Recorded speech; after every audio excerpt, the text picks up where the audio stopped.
They are common sense applications that we can find in the real world that we know work.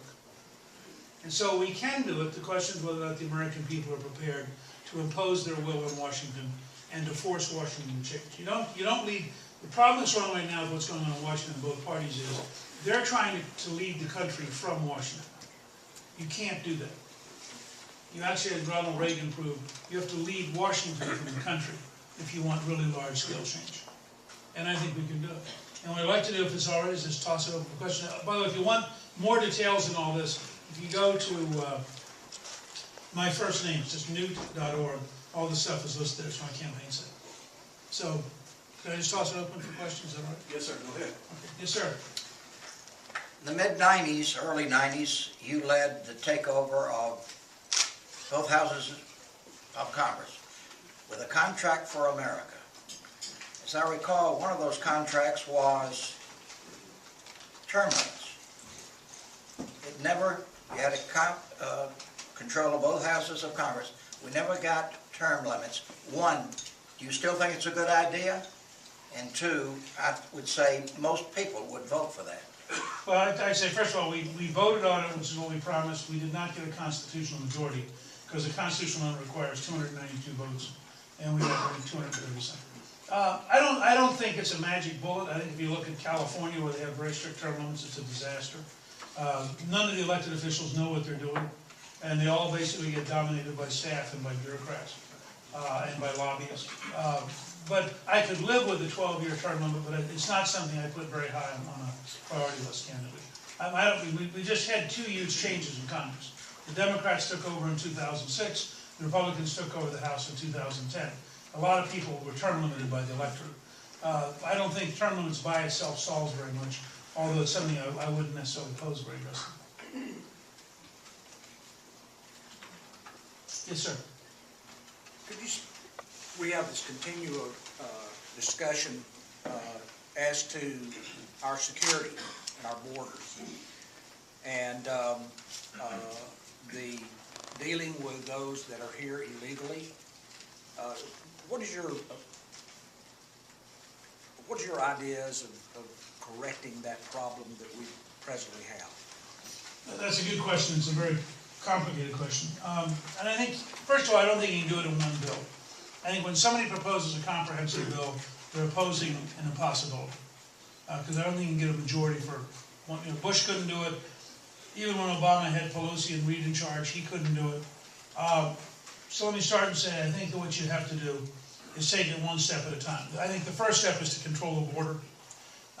And I've told people, when we're told we don't have enough resources to control the border, first of all, that's nonsense. I mean, historically, countries routinely control their borders. But to the degree that we don't have enough people assigned to it right now, I would go through the Department of Homeland Security in Washington, and I'd move half the people on the current bureaucracy to Texas, Arizona, and New Mexico. And you'd have more than enough people to control the border. Again, it's a matter of willpower and management. Of course you can control the border, and of course you have more than enough people currently paid by the federal government. They're just in the wrong place doing the wrong thing. Second, I believe you have got to have a guest worker program. I think it is just factually not possible to sustain this economy at the level of wealth we generate in a world where there are a lot of poor people, without having some kind of economic outlet for people to be able to get jobs and work. And you'd be vastly better off to have a guest worker program that ought to be real time. I mean, it ought to be as accurate and as efficient as you using an automatic teller machine, or you using your credit card to pump gas, which is why I would externalize it to American Express or Visa or MasterCard to run the guest worker program, because they have the kind of anti-fraud models that would be effective, whereas the federal government would just be filled with incompetence and fraud if they tried to run it themselves. Third, I believe English ought to be the official language of government, period.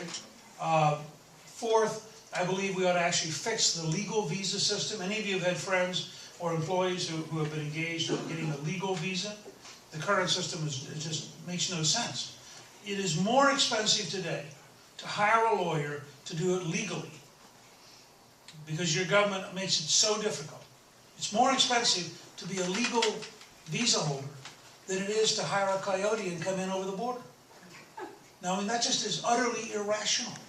Furthermore, from a tourist standpoint, we want it to be relatively easy to visit the United States. From a business standpoint, we want potential customers to be able to legally come here fairly easily. So we almost have our values backwards.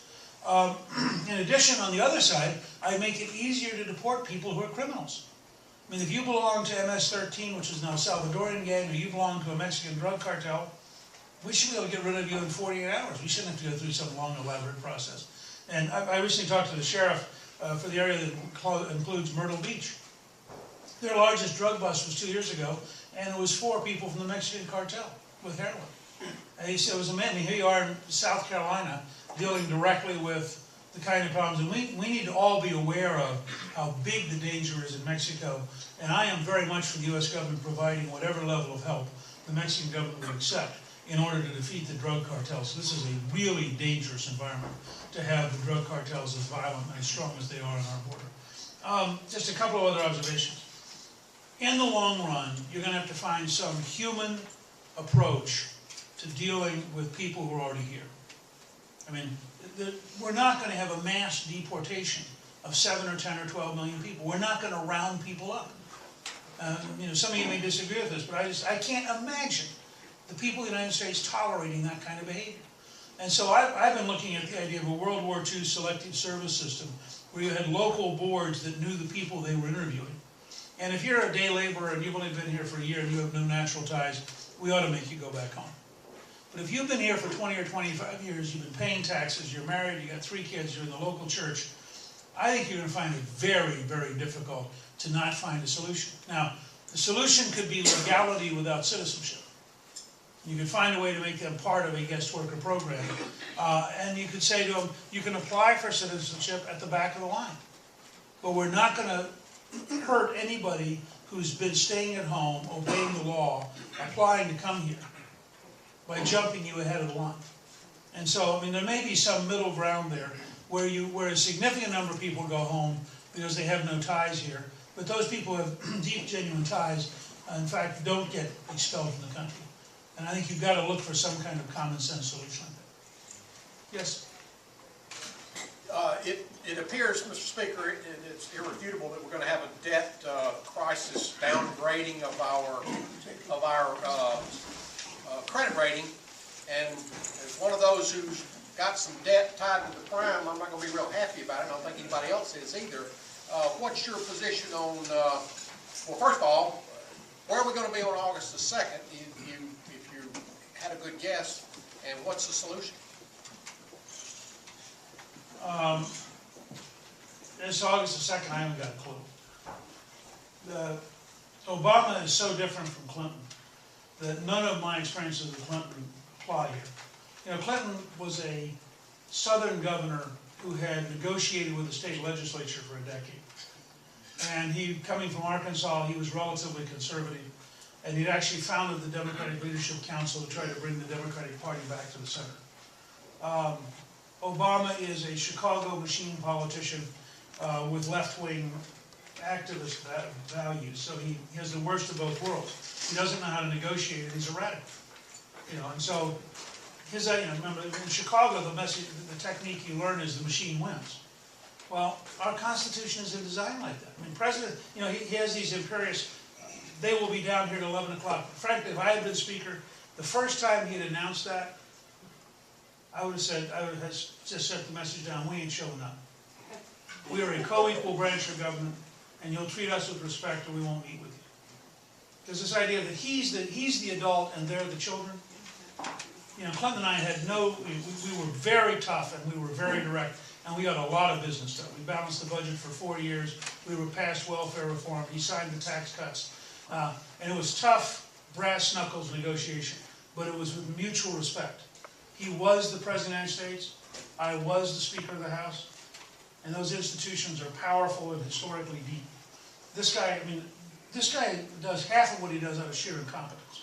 The other half's out of radicalism, so you have the worst of all worlds. When he's competent, he's radical, and when he's not radical, he's incompetent. There's not much zone in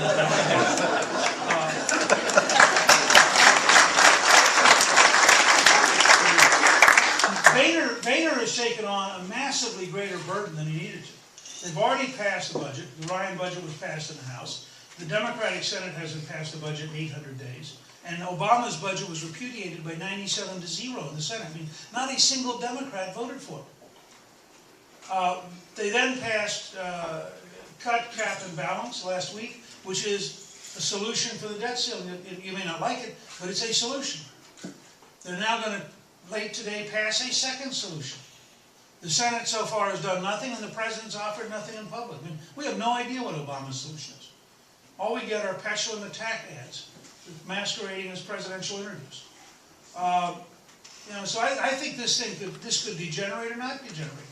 I don't agree with Standard & Poor's. I think Standard & Poor's gameplay.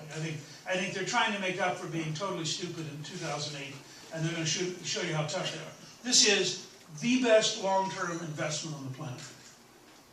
I mean, if we go under, trust me, every other country on the planet will be in deep trouble. And the idea that somehow, our bonds are less valuable than France.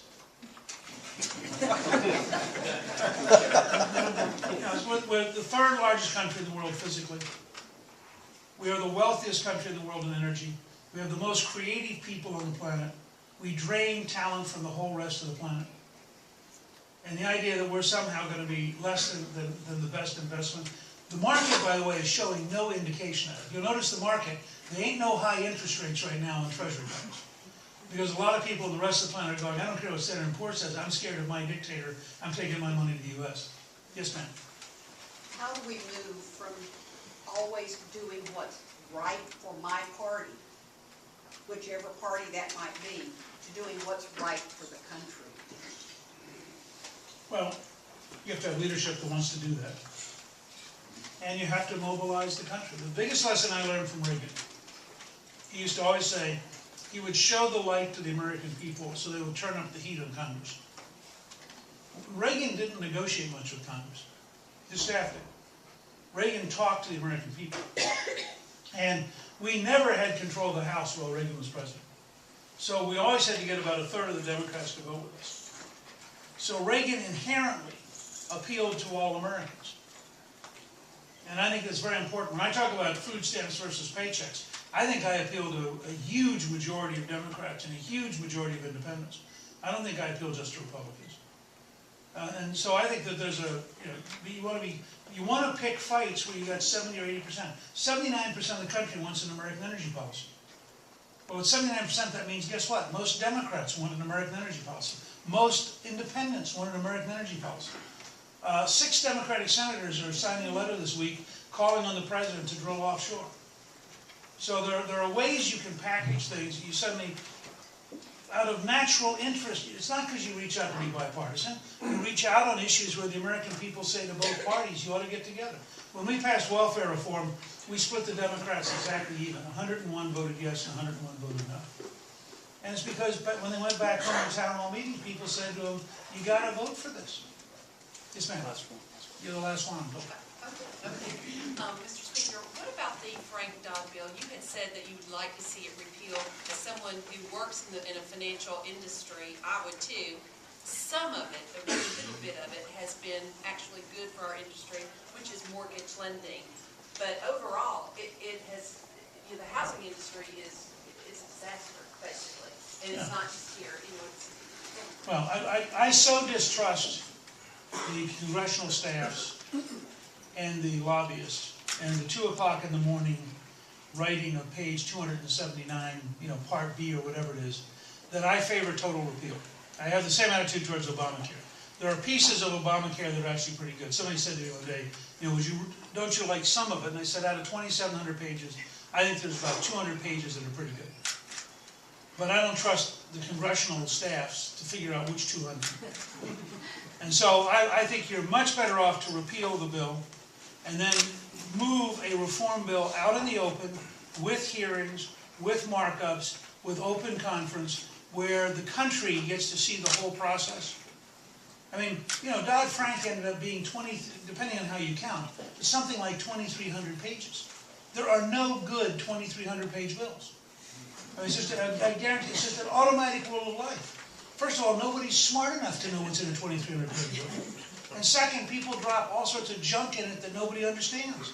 And later on has huge unintended consequences. So I would repeal the bill, and I've talked today with a very senior member in the House, and I think that it's very likely that we'll have hearings in September on repealing the bill.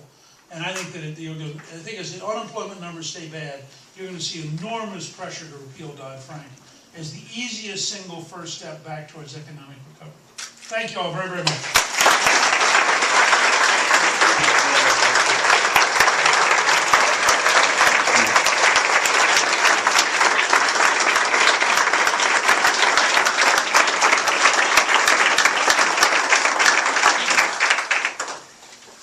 On behalf of the Rotary Club of Bartow County, we'd like to say thank you for coming and speaking to us. We believe in the momentum of your visit with us. We hope you enjoy it. Good luck to you, sir. I'm going there next. Enjoy it. It's very good. We enjoy it.